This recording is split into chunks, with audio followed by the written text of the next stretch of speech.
এক ভাই কমেন্ট করেছে, তারে হারানো আজ 168 দিন। আমাদের বিচ্ছেদের সময় গানটা রিলিজ হয়েছিল, তার পছন্দের ছিল, তাই বিচ্ছেদের পরে শুনতাম না। মাঝে মাঝে তার কথা মনে হলে শুনি। চোখের পানি বেয়ে কখনো কখনো পানি গড়িয়ে পড়ে গানটি শোনার সময়। কতই না ভালোবাসা ছিল আমাদের।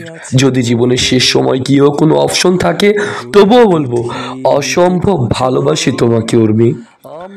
অবশেষে চলে গেল গা ছুঁয়ে বলো সেট ভার্সন, যেটার জন্য দর্শকরা অধীর আগ্রহে অপেক্ষায় ছিল। লিখেছেন ইনসারোয়া মিম। আরেক ভাই লিখেছেন শফিক ভাই, অনেকবার সার্চ করেছি সেট ভার্সন পাই নাই। ধন্যবাদ পুরো গানটা দেওয়ার জন্য। কমেন্টের নোটিফিকেশন পেলেই শুনবো। ফারহিন মুর্শিদ লিখেছেন, আহা কি